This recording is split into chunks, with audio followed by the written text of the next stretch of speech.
Hi folks, so I have tried to fix my hair, and in trying to fix my hair, I've only made it worse, and I'm not going to bother with it or futz with it anymore. It just is what it is. It is still Thanksgiving break as far as I'm concerned, and you're going to have to watch me do the new moon in Sagittarius video with my hair looking like this. I'm sorry, that's just the way it's going to go.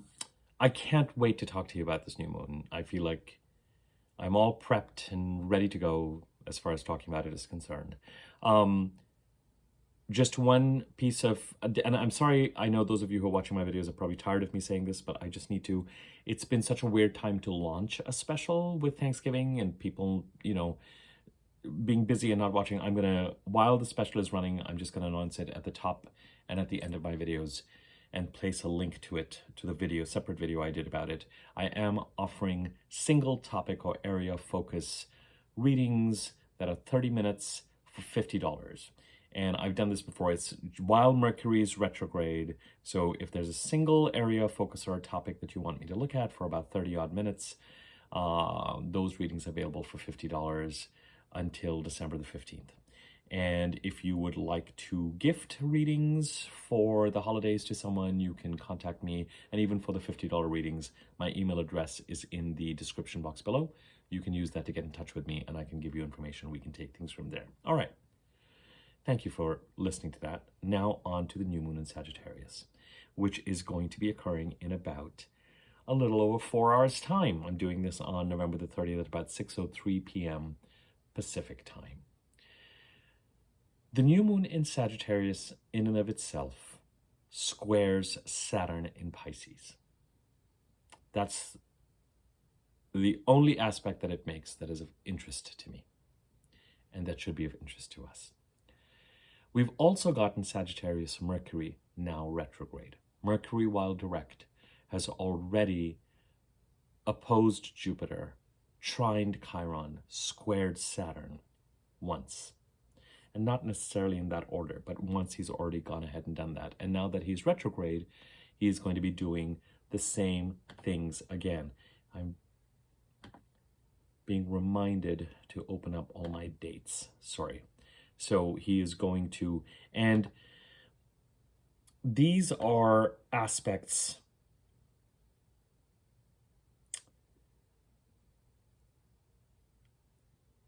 Mercury retrograde now is going to trine Chiron, oppose Jupiter, square Saturn when retrograde. And then after he goes direct on December the 15th, he's going to make all these three aspects again as well.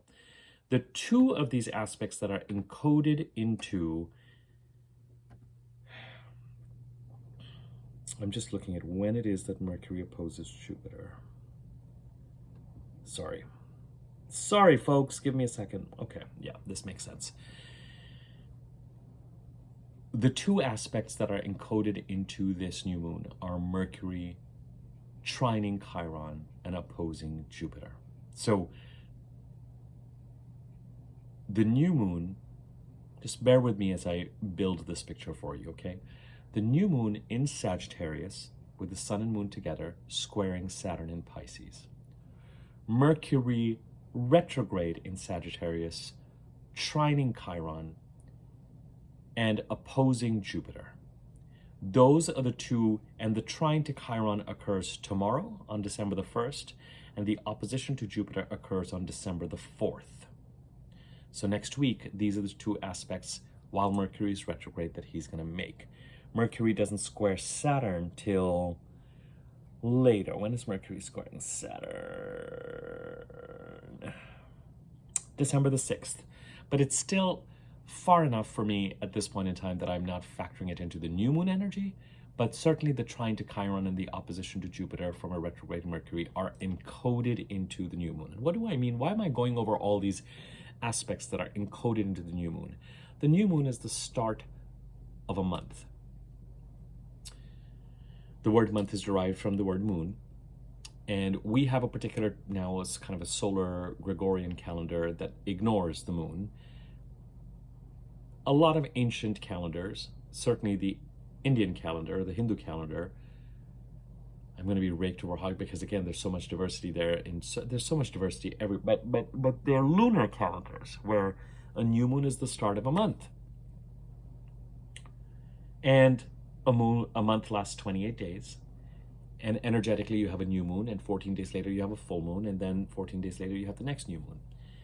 And from an astrological perspective, as far as I'm concerned, with the new moon in Sagittarius, from November the 30th, today, to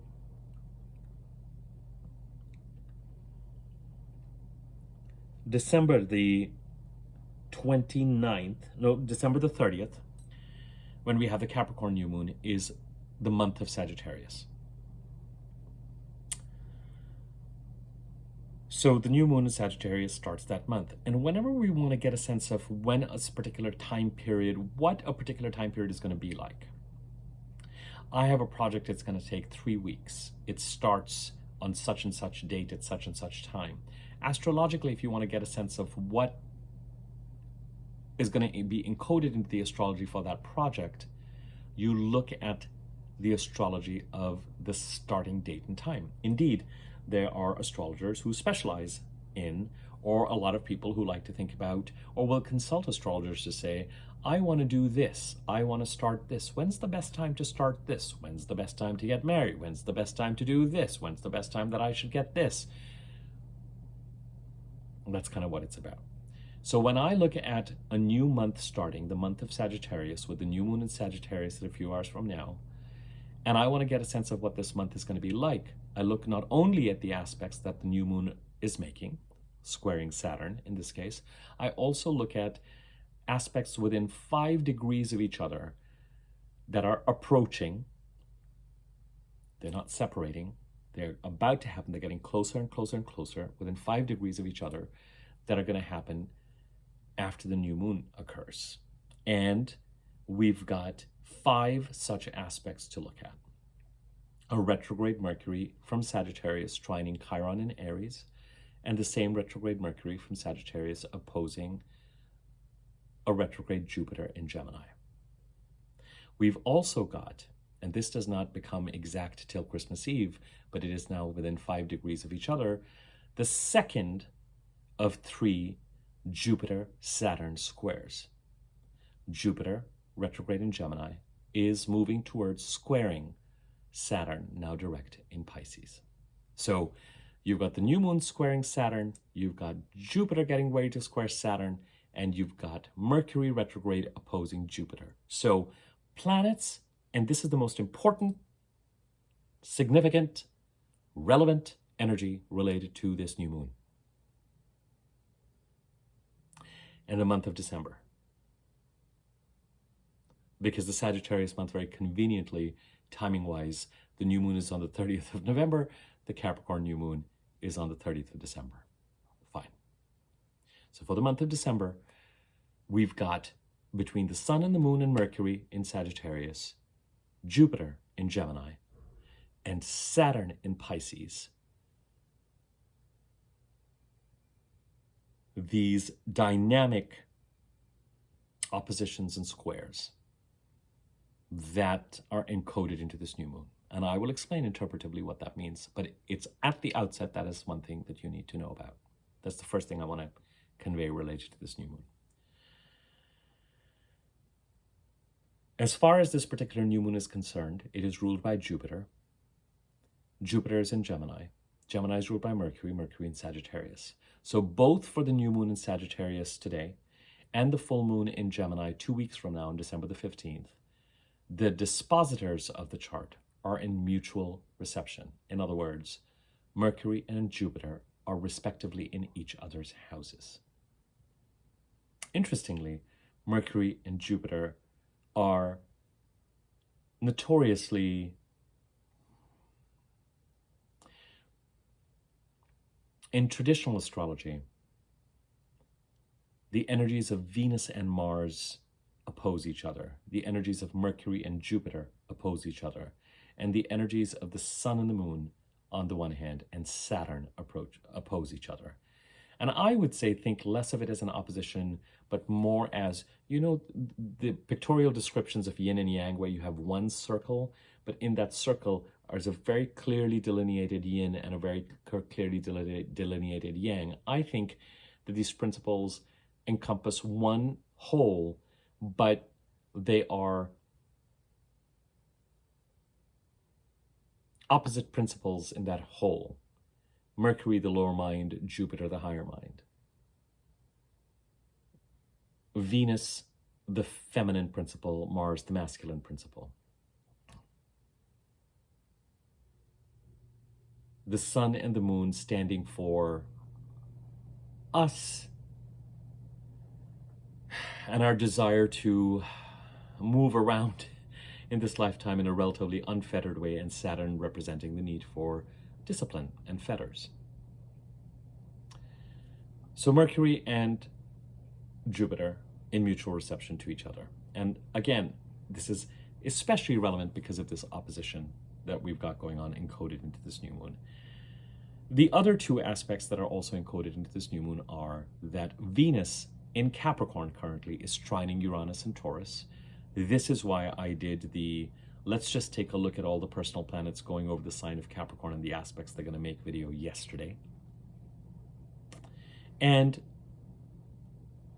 Pluto, now that he's in Aquarius, is moving towards squaring the south node, or more accurately, I should say, since the south node, since that's the faster moving point, is moving towards trining Pluto. The south node in Libra, Pluto in Aquarius.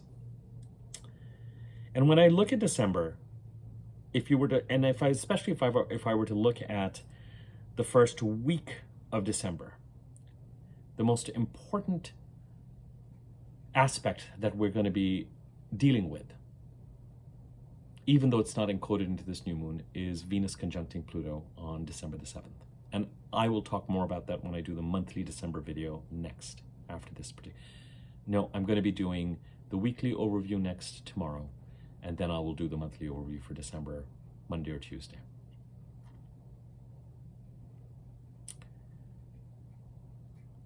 Venus trining Uranus, when it comes to the bulk of the aspects related to this new moon, and when we're looking at the energy focused and concentrated between Sagittarius, Gemini, and Pisces, those are all squares and oppositions. The two other aspects that are not related to the sign of Sagittarius where the new moon is occurring are trines between Venus and Uranus and the south node and Pluto. In addition, this week, the week before and after December the 2nd, holds a resonance related to the October 2nd south node solar eclipse in Libra.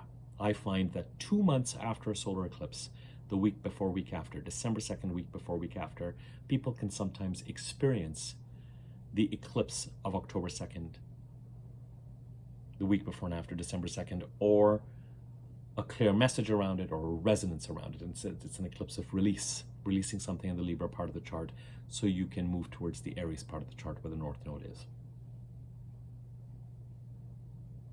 Let me cover, out of all of this, the two trines first, because in a sense, when it comes to the new moon in and of itself, the energies are encoded into the month of December and into the month inaugurated by the new moon, but they're not where my attention goes.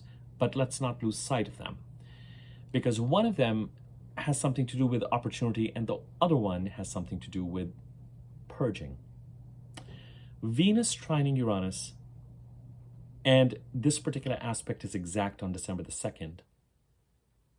Wherever Venus goes, as I've mentioned various times on this channel, she asks, she does two things. Number one, she asks if all matters related to the house where she's transiting are in alignment with what we value.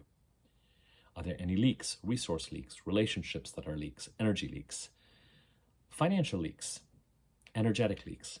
What needs to be done to bring the part of the chart that she is transiting, the house occupied by the sign she's transiting in your chart, into alignment with what you value and where you're trying to go? And the second thing she does in that process is that she brings a kind of day-to-day luck, gifts, opportunities, that job opportunity, that posting that you can respond to, that financial help, that whatever it is, that planting seeds, Right now, especially since Venus is so much further ahead from the Sun and Mercury, there might be a feeling or a sense that Venus is planting seeds that we are going to capitalize on and get an action on and get in communication on by the time the Sun, in this case, enters Capricorn and Mercury enters Capricorn close to the end of December. So Venus is still in Capricorn all the way to December the 6th. And on her way out, she is trining Uranus and Taurus. And so the question becomes, what is it that Venus is planting seeds for or creating?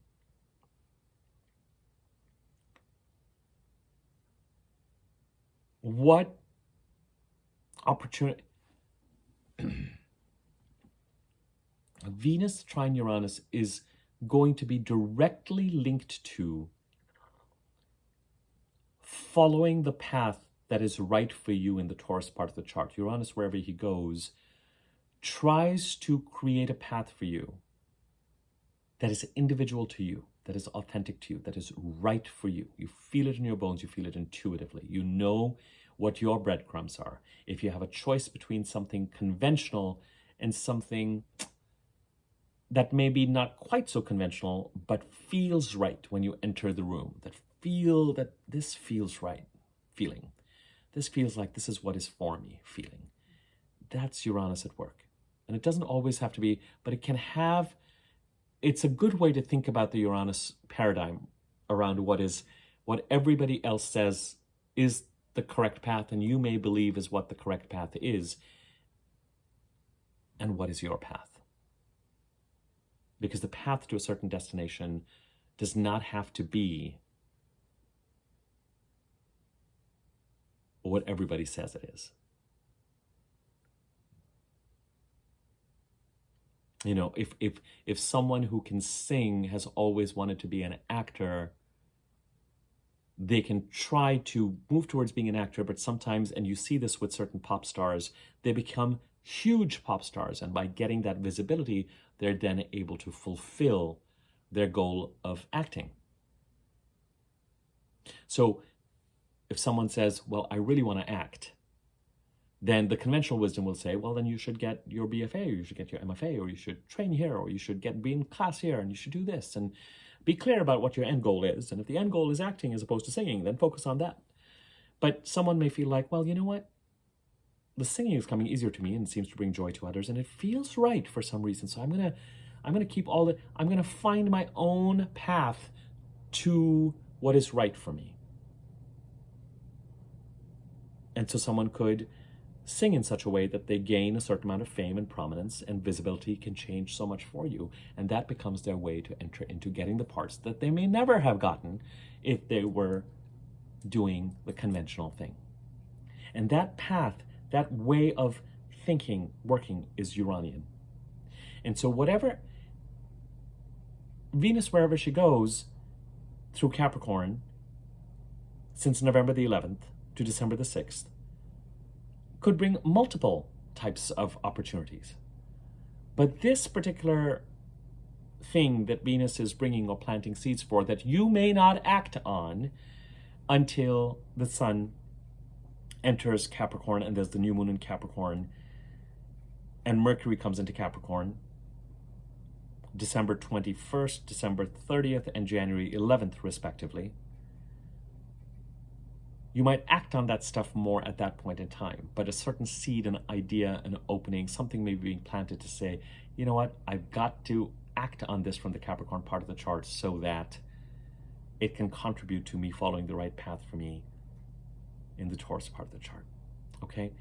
And thinking about it, pondering it, developing the idea, harvesting it, capitalizing on it, moving on it even. You don't have to wait till the Sun enters Capricorn. If you're inclined and have the time to start working on something like this prior to it, go for it. That energy is encoded. Venus is going to be done trining Uranus on December the 2nd. And as I said in yesterday's video, trines and squares happen multiple times a year, from each personal planet to a slower moving planet. So in and of itself, a trine and a square is a happening, but it is not nearly as momentous as sometimes we make it. What makes Venus trine Uranus important is that it's occurring in such a way that it is embedded into the month of December. Great.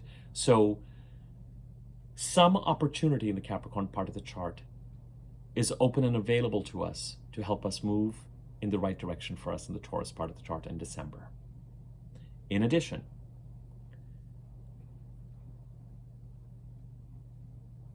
and this is important and relevant because with Pluto having moved into Aquarius, Venus coming into conjunct Pluto on December the 7th, and Pluto moving towards trining the south node. Now the trine is going to get exact in January, but it's within 5 degrees now. There's an element of purging, releasing in such a way that Pluto can achieve starting now. And some part of this may have even started and made its presence felt between January 20th and February 20th of this year. Pluto dipped into Aquarius briefly in 23, stayed in Aquarius for much longer in 24. And between January 20th and February 20th of this year, Mercury, Mars, and Venus all conjuncted Pluto in Aquarius. Venus is the one planet that has made her way all the way around and is getting back to conjunct Pluto on December the 7th. And the last time we had this conjunction was on February the 17th.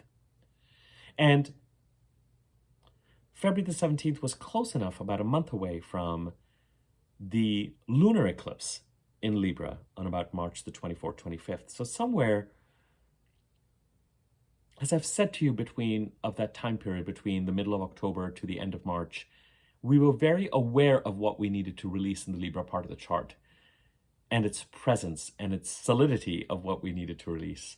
And January 20th to February 20th, Pluto may have said, here, I'm going to blow the door open on this, as we headed to that lunar eclipse on March the 24th, 25th. And we're in a place where we're going to be very, very conscious of the next set of developments related to those occurrences. We need to release something in the Libra part of the chart to allow us to move towards the Aries part of the chart. That's the narrative of the eclipses right now. And when I say part of the chart, I mean the house occupied by these signs. I use whole signs, W-H-O-L-E. You're welcome to take that to mean whatever you need it to mean. And remember, I use the tropical zodiac, not the sidereal zodiac. So, and if none of that means anything to you, it's fine. If you have your chart, chances are you've probably created a Western chart. Again, I'm going down a rabbit hole. Bottom line is, something in the Libra part of the chart needs to be released. And in the releasing of that, there's a link up and a harmony in the releasing of that, and in Pluto continuing his transformation for our benefit in the Aquarius part of the chart. By the time you get to 2042, when Pluto's transit through Aquarius is going to be done, you will, I think, be able to look back to 2024 and say, that is when this transformation started. And with Pluto, there are two obstacles that you have to be careful of. One, that you are not holding on to something that you are attached to, that Pluto wants to separate from you. And it'll become clear. It'll be clear. And number two, that if somebody else is trying to keep you in a certain place that Pluto's trying to disrupt, then that will create that element of a power struggle. And what you need to do is you need to align with Pluto, who's trying to help you in this transformation of the Aquarius part of the chart, the house occupied by Aquarius in your chart, for your benefit.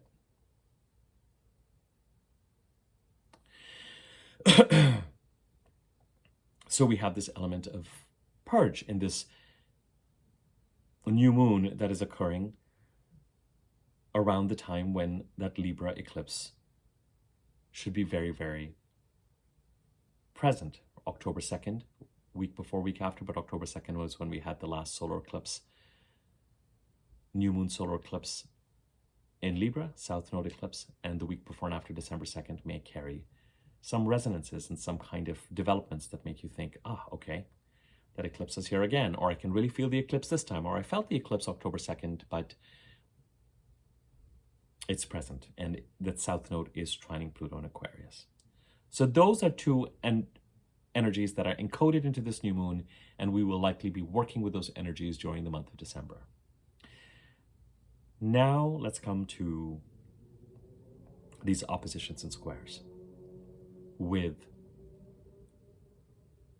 the Sun and the new moon and Mercury in Sagittarius, Saturn in Pisces, Jupiter in Gemini. In summary,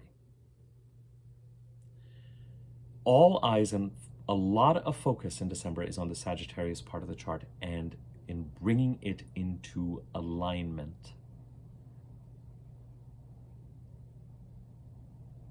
In such a way that Saturn can continue to stabilize the Pisces part of our chart, where there has been a crisis brewing since 2012, which may have peaked around 2016-17.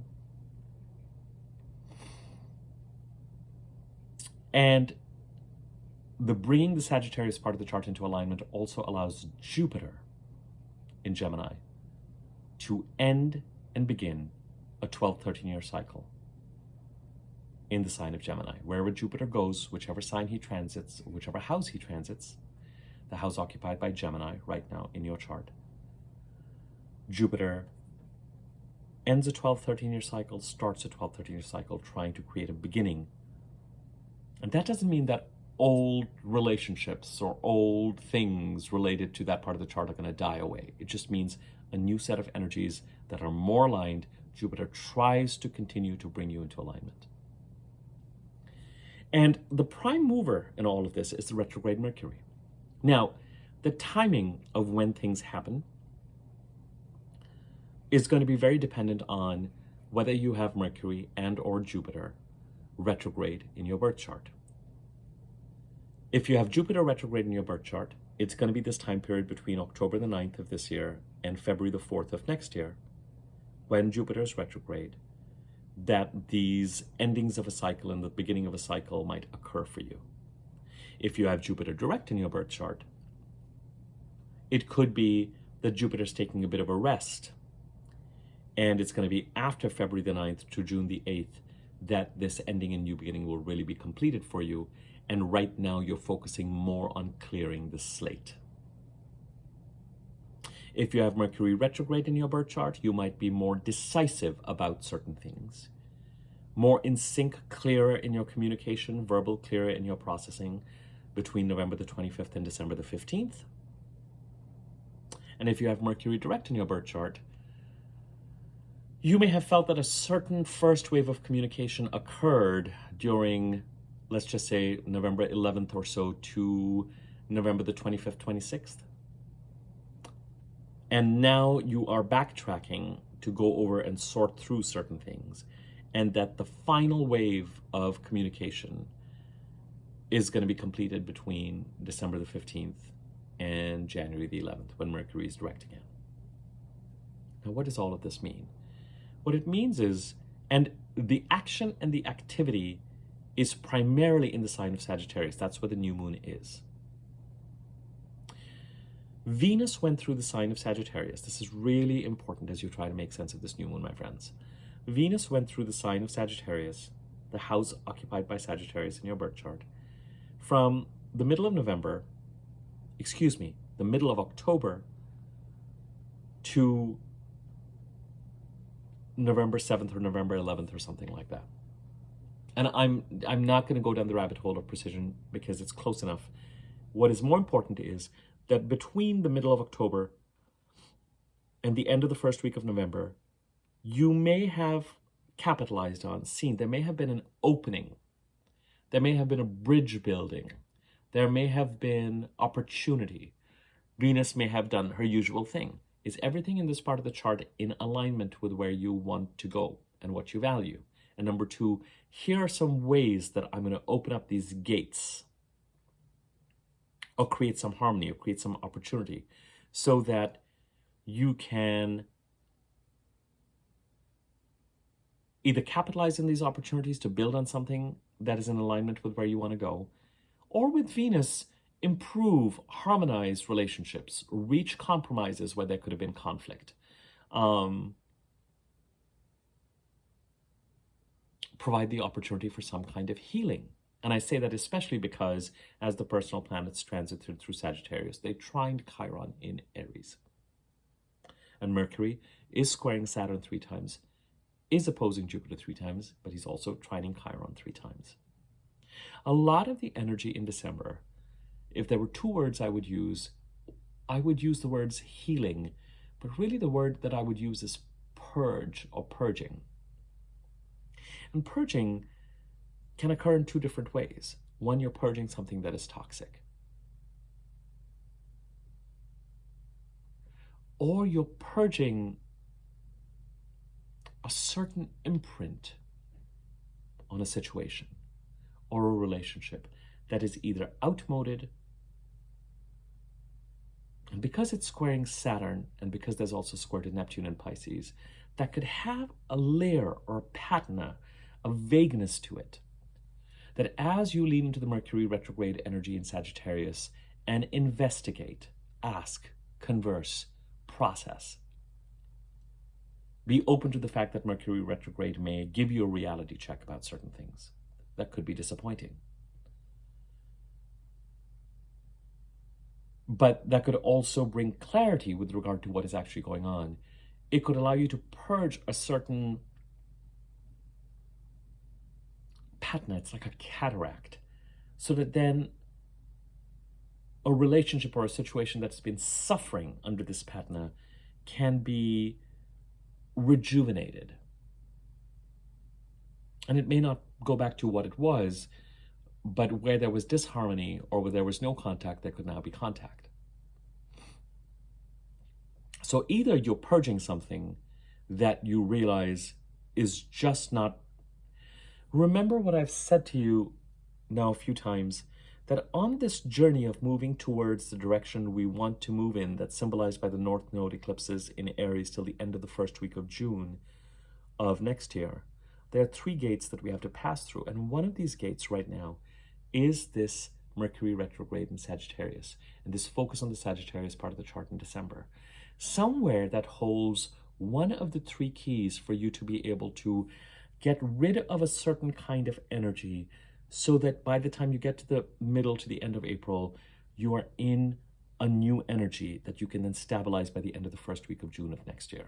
Now, the Sagittarius part of the chart, we're going to be done with these energies by January the 11th, when Mercury is the last of the planets to move out of Sagittarius on that date. The second and the third gate or key is, of course, Mars retrograding between Leo and Cancer. Mars goes retrograde on December the 6th.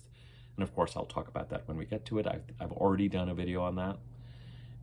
And then in March and April, Mercury and Venus go retrograde between Aries and Pisces, where the eclipses are changing signs.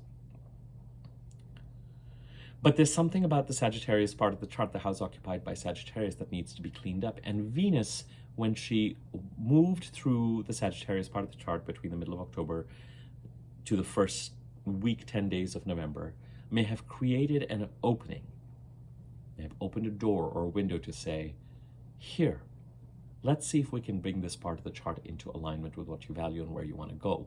And it's not as simple as an annual asking of this question, because Venus is going to make her way through this part of the chart once every year anyway. It has greater significance because Mercury is retrograde. And there's this tie towards Saturn transiting Pisces and Jupiter transiting Gemini.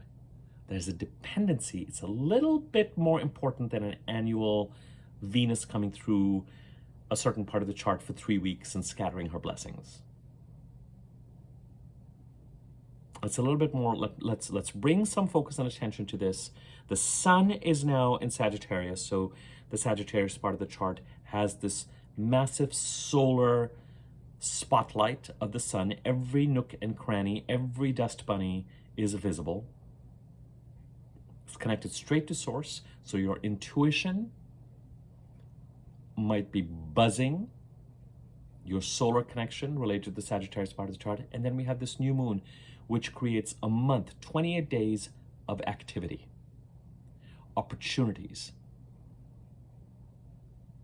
Something could come to you. And because it's a new moon and not an eclipse, it could be subtle but unmistakable within 48 to 72 hours, within a week to 2 weeks. Not unusual for something to show up within 48 to 72 hours. And because Mercury is retrograde, because Mercury has already gone direct through most of Sagittarius once, since November 11th or so, or November 7th or so, you've already been in processing communication land, but it has not been conclusive. For those of you who have Mercury retrograde in your birth chart, some of this communication may be conclusive as you head towards the Gemini full moon on December the 15th, which is the day that Mercury goes direct. You might find that over the next 2 weeks, you are much clearer, much more conclusive, ready to say your bit. And for those of you who have Mercury direct in your birth chart, you may feel that there are 3 phases to this. An introductory phase that got us to November the 25th, a phase between November 25th to December 15th, which is encoded into this new moon, which has a kind of feeling of, can we talk about this? Can we explore this? I need to have some questions. Can we? Investigation, deliberation, going back to the drawing board. Now, some of this is just Mercury retrograde energy that may have nothing to do with the Sagittarius part of the chart. You may learn something about a certain situation that you thought was going to go a certain way, and Mercury retrograde may come back to you and say, this is what's real. You thought that things were heading a certain way because of the way things were going, but you had nothing definite in hand, and you built a whole fantasy around it. Perfectly human, perfectly natural. But guess what? I'm letting you know, and it may not be clear to you why, but that is not on the cards right now. And very often with Mercury retrograde, that kind of rejection often does turn out to be protection for some reason.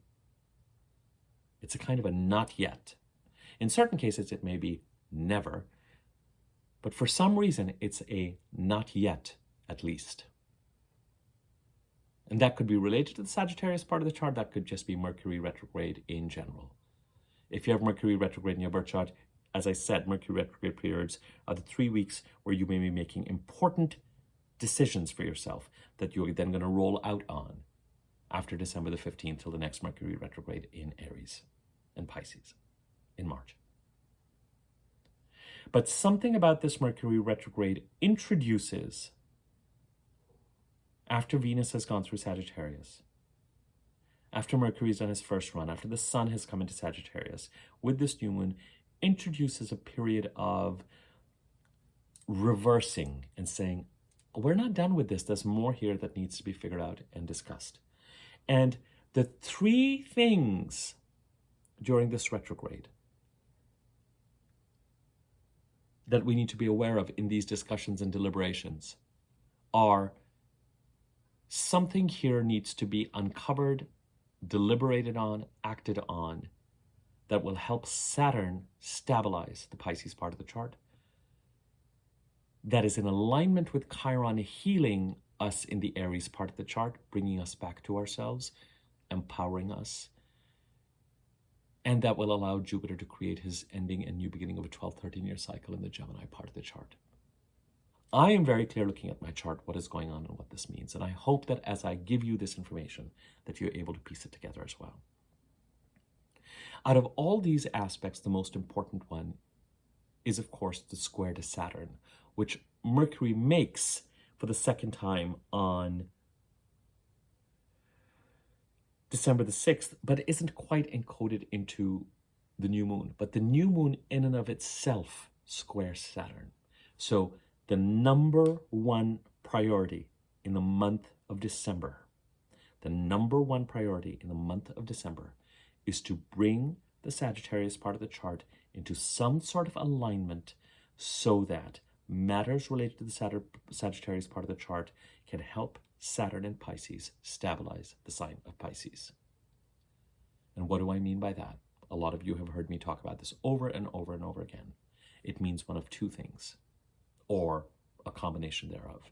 If you have been wanting to move in a spiritual, philanthropic, artistic direction in the Pisces part of the chart, Saturn is asking you to structure those goals and act on those goals in a responsible, ambitious way. Put some plans around it, put some action around it. The time for dreaming about it is now done.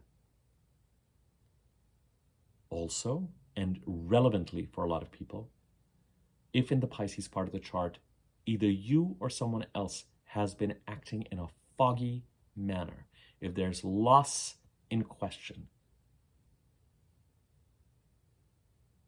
related to deception, people playing their cards close to their chest, not being clear, not being detail-oriented, not presenting detail, not presenting information, theft, gaslighting, all those things, then Saturn in Pisces since March 2023 saying, let me reveal to you what is real, but let me also in the process reveal to you what is not real, where you have let a certain vibe kind of take over and just cloud everything related to this part of the chart. If you have been foggy about putting some structure around certain things related to the Pisces part of the chart, Saturn may be saying it is now time to take responsibility for cleaning things up related to this part of the chart, the Pisces part of the chart. Saturn may also be saying, reflect on what you yourself have done to contribute to some of the loss and the deception. That doesn't mean that if you're the one who's not behaving deceptively, that you're responsible for the deception. It just means that sometimes, based on how we react to things, we can end up making situations worse. But Saturn also could be saying, let's set some boundaries here. And with the new moon squaring Saturn, for whatever reason, this is something only yours. I'm not reading your chart right now. Your individual chart. So this is something you're going to have to figure out as far as this new moon is concerned. It is imperative that you bring the Sagittarius part of the chart into some sort of alignment so that Saturn in Pisces can perform one or a combination of the functions that I've just described in the Pisces part of the chart. That's priority number one. Mercury retrograde in Sagittarius is leading to a certain amount of deliberation. I've already talked about the difference in the nature of the deliberation if you have Mercury retrograde in your birth chart or Mercury direct in your birth chart. I'm not going to repeat it for the third or fourth time in this video now. But in that process of deliberation, just remember that Mercury trines Chiron in Aries. And this is what I mean by this energy of healing. But even more to me, it's a purge. If something is revealed to be problematic or toxic, you may just determine as a result of this Mercury retrograde and with the new moon squaring Saturn that you are going to be done with it.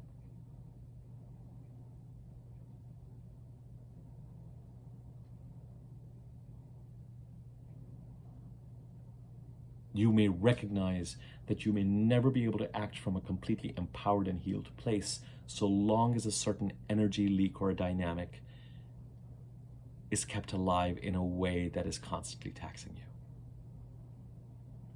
However, and this is very, very important, as you enter into the spirit of deliberation with Mercury retrograde and examination, going back to the drawing board and asking questions and researching,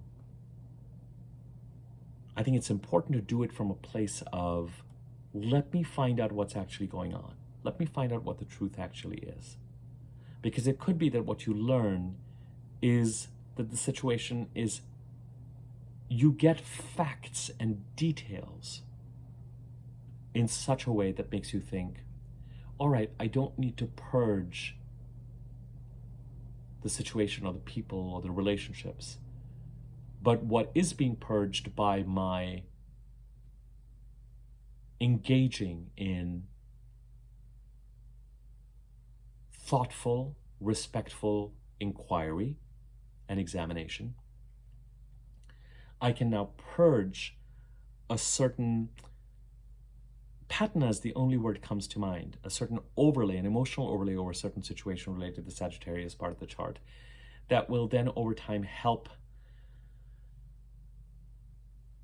heal a situation that is long overdue, where the energy leak can be managed that way. So either the energy leak is managed by eliminating what is toxic,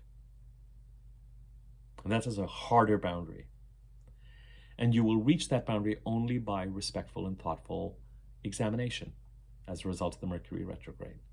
And that examination will lead to can come from a more healed place, can come from a more healed or healing vibe, can come from a better place of, you know what, if this is going to create stress for both you and me and we're never going to agree, then maybe we should just agree to disagree and respectfully give each other our spaces and operate freely and happily within those spaces. And in the process, Jupiter in the Gemini part of the chart may say, thanks for all the work you guys are doing in Sagittarius. This gives me what I need to end something in the Gemini part of the chart so I can actually create a new beginning for you in the Gemini part of the chart, create a new 12, 13-year cycle for you in that part of the chart. Or else, as a result of the respectful and thoughtful examination, interrogation of whatever it is in the Sagittarius part of the chart that you're trying to bring into alignment, you get facts and details in such a way that it makes you realize, oh, this is what is really true. And so what this means is that I don't need to discard the relationship or the situation in its entirety per se. I can now retire certain assumptions about it, a certain something that I've been carrying, and remove it so that whatever's there can naturally start to grow and flourish again. It may not be what it was before this kind of pattern came over it, but it will be something that is new, but more functional and workable.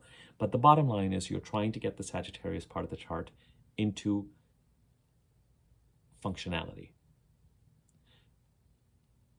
Eliminating toxicity,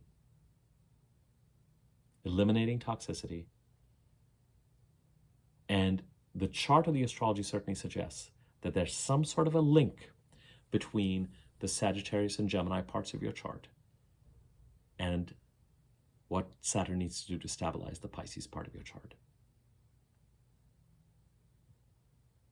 And the focus right now is on cleaning up the Sagittarius part of the chart. That'll help automatically Jupiter to create its ending and new beginning. And in that process, Saturn's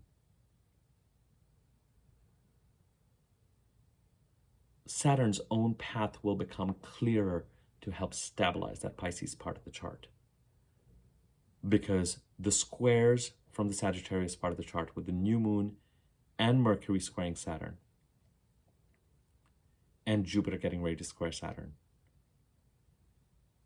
that energy will become activated so that Saturn will say, all right, new moon in Sagittarius and Mercury in Sagittarius and Jupiter, thank you for doing your job. Now I can do mine.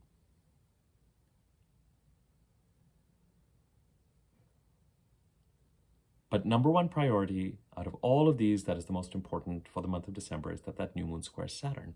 So over and above everything, if you don't want to analyze it between the Mercury retrograde and the trine to Chiron and the opposition to Jupiter, and just simple question is, what do you need to do to bring the Sagittarius part of the chart into alignment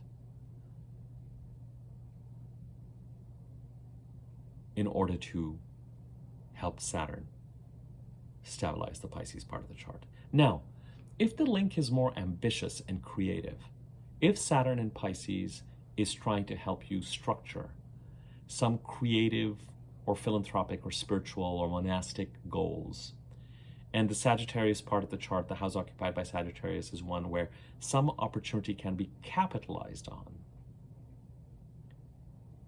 to help Saturn structure those goals in an ambitious way, then that could be an energy that is relevant into this new moon as well. I'm going to drink some water.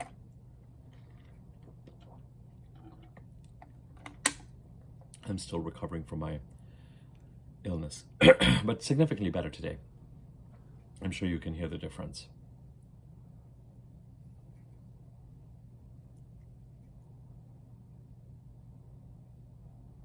It's a new moon in Sagittarius.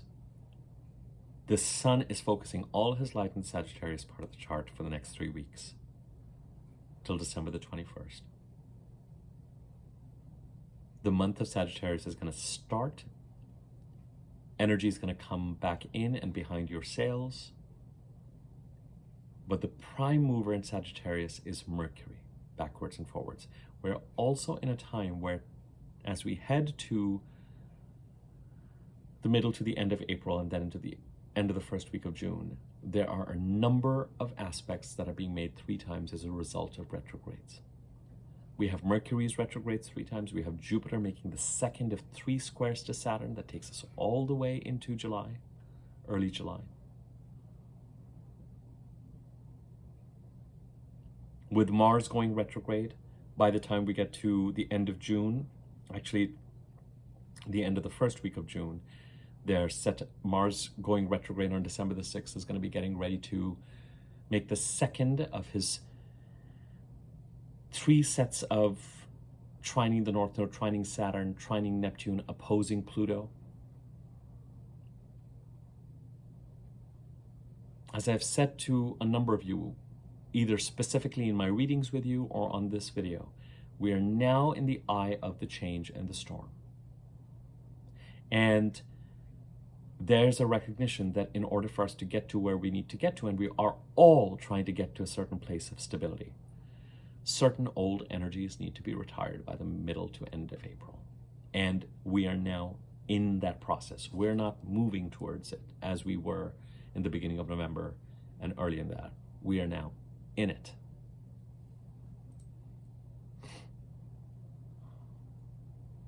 So whatever it takes, whether it means that you're dealing with some really fishy characters, but what's really important is that you get to have your say. And you get to decide whether certain situations or certain people related to the Sagittarius part of the chart need to be removed or purged. Whether you need to exit a certain situation, whether you need to exit somebody else out of a certain situation, whether the purge is that clear as a result of examining something, looking at something.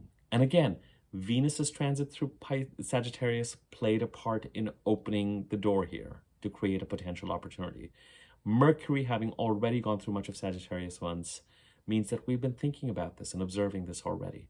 The Sun coming into Sagittarius, particularly starting November the 22nd, just the intuitive awareness, just when the Sun enters a certain part of the chart, gives it that solar flare and that connecting to source, is just enormous. It's like this giant spotlight goes on.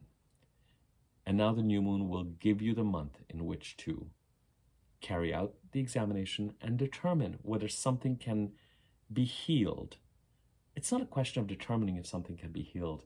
The universe's spirit is demanding that you heal something, but there's a recognition the healing will come in one of 2 ways. Either something toxic is going to have to be removed, or you're going to remove yourself from a toxic situation, or else in the examination and the deepening of processing and communication, you realize what actually has been going on.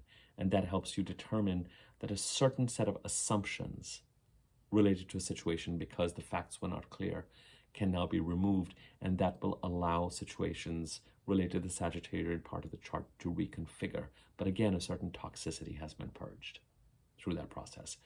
And it is important to do so because Jupiter ending and starting a 12, 13-year cycle in Gemini and Saturn stabilizing the Pisces part of the chart are both depending on this activity in the Sagittarius part of the chart. Whatever you take on now can build in crescendo, in momentum, in energy as you head to the full moon in Gemini on December the 15th. And I don't think that that date is necessarily all that comfortable for the simple reason that Mercury, the ruler of Gemini, is stationary.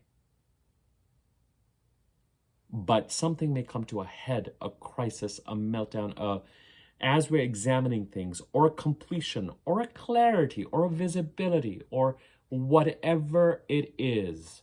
There could be a 2-week escalation of something. And the way people who have Mercury direct and retrograde in their birth charts, it may be, if you have Mercury direct in your birth chart, whatever occurs in terms of visibility, that Gemini full moon is square Neptune. So by the time we get to that Gemini full moon, there's going to be a visibility. Things are going to become really clear with regard to structuring creative or spiritual or philanthropic goals, or really clear with regard to what needs to be done. Does something need to be ended? Is there a boundary that needs to be placed? What what kind of healing needs to occur in terms of what kind of toxicity exists that needs to be removed. The situation is toxic, or there's just kind of a toxic patina or overlay or lens because of a lack of clarity. By the time you get to December 15th, there's going to be much more clarity around it. And those of you who have Mercury direct may find that you're able to take final action on it past the 15th, but those who have Mercury retrograde may find that you're reaching some sort of a conclusiveness as you get to that December 15th date. But things energetically peak on that date. Sometime during this year, I think, it was when the new moon and the full moon sequence changed so that we have a new moon, and then 2 weeks later we have a full moon in the opposing part of the chart. So far, I have not seen a new moon and a full moon so closely linked. The new moon squares Saturn introduces the importance of stabilizing the Pisces part of the chart. The full moon occurs on the same date that the ruler of the full moon is stationary and has completed his retrograde. And the full moon squares Neptune, which talks directly to the fogginess that has been plaguing us in this Pisces part of the chart that Saturn is trying to stabilize. We don't have a choice. We're going to have to get our hands dirty, metaphorically speaking, and really start to tackle things related to the Sagittarius part of the chart and in life in general that we have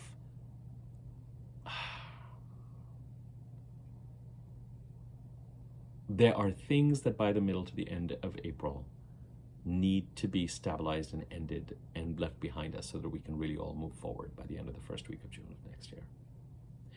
And the energies related to this new moon are done by December the 30th, and the Sagittarius part of the chart after January the 11th, when Mercury moves out of Sag into Capricorn. But we're now in that time where we are being asked to take our well-being seriously and make the changes, ask the questions, and move forward accordingly to a stabler place. Knowing yourself, knowing what is important to you, knowing who you are, knowing what you can and cannot live with. All of these things are going to become really important.